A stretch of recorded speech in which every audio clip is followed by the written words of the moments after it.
नमस्कार दोस्तों, welcome to रामलक्ष्य academy.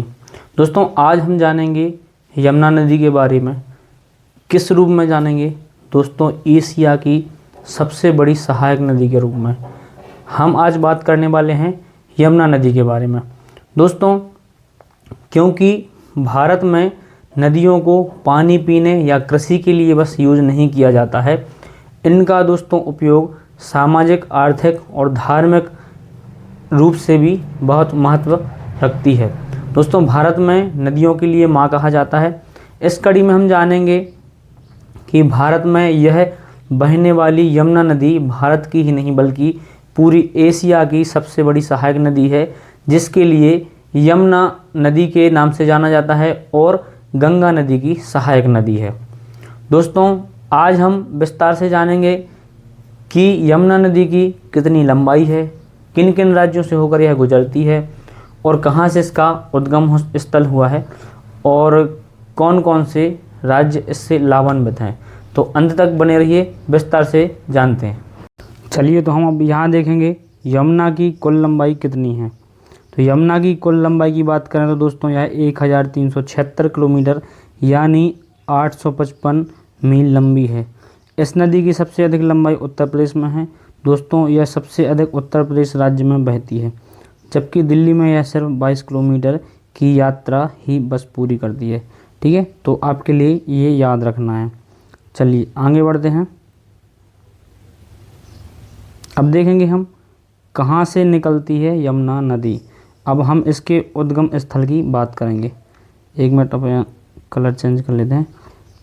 उद्गम का बात करेंगे दोस्तों, तो यमुना नदी का उद्गम स्थल उत्तराखंड के उत्तरकाशी में स्थित है। बंदर पूंछ चोटी पर या फिर इसको दोस्तों हम यमुनोत्री ग्लेशियर भी कहते हैं, यहाँ से इसका उद्गम होता है, जो कि 6387 मीटर की ऊंचाई पर स्थित है। यह अपने आप में एक बड़ा धार्मिक स्थल भी है, जहाँ बड़ी संख्या में श्रद्धालु आस्था और भाव के साथ पहुँचते हैं। तो ये भी आपको नोट करते जाना है। आगे देखते हैं अब कितने राज्यों में बहती है यमुना नदी। दोस्तों ऐसा लिखना है आपके लिए कि जो चीज़ एक बार पढ़ो तो फिर दोबारा कभी पढ़ने की कोशिश ना पड़े, बस रिवीजन करते जाना, मेन पॉइंट नोट करते जाना। देखिए यमुना नदी उत्तराखंड से निकलने के बाद हिमाचल प्रदेश से लगते हुए हरियाणा में प्रवेश करती है। यहाँ यह 220 किलोमीटर का सफ़र पूरा करने के बाद पल्ला गांव से दिल्ली में प्रवेश करती है और यहाँ 22 किलोमीटर की यात्रा पूरी करती है।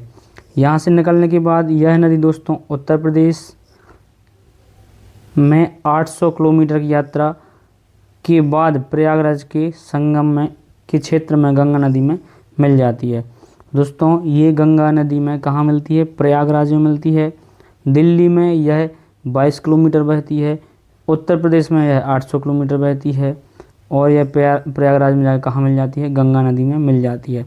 अब यमुना नदी की सहायक नदी कौन कौन सी हैं यह भी बात कर लेते हैं।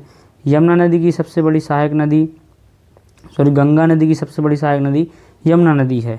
हालांकि यमुना नदी को बड़ी बनाने के पीछे अन्य नदियां भी शामिल हैं, जो इस प्रकार हैं, आगे देखते हैं। तो दोस्तों सबसे पहले देखेंगे चंबल नदी। तो यह नदी यमुना की सबसे बड़ी सहायक नदी है। जिस प्रकार यमुना नदी गंगा की सबसे बड़ी सहायक नदी है, उसी प्रकार चंबल नदी यमुना की सबसे बड़ी सहायक नदी है। कन्फ्यूज मत होना, नोट करते जाना, जो कि मध्य प्रदेश और राजस्थान होते हुए बहती है। अब बेतवा और केन नदी, ये नदियाँ बुंदेलखंड क्षेत्र की प्रमुख नदियाँ हैं, जो कि अंत में यमुना नदी में जाकर मिल जाती हैं। और देखते हैं आगे, तो टॉन्स नदी, यह नदी उत्तराखंड से ही यमुना में मिल जाती है। आपको बता दें कि इस नदी में यमुना से अधिक पानी रहता है। ऐसा नहीं रहता, कभी कभी जो सहायक नदी रहती हैं उनमें मुख्य नदी से ज़्यादा पानी रहता है, ये आप यहाँ देख पा रहे होंगे। अब हिंडन नदी, तो यह नदी उत्तर प्रदेश के गौतम बुद्ध नगर ज़िले में यमुना नदी मिलती है और अगर इसकी सटीक लोकेशन की बात करें दोस्तों, यह नोएडा है। आज हमने इतना आपके लिए बताया यमुना नदी के बारे में। अगर दोस्तों वीडियो अच्छी लगी हो तो लाइक करें, सब्सक्राइब करें। मिलते हैं नेक्स्ट वीडियो में, तब तक के लिए धन्यवाद।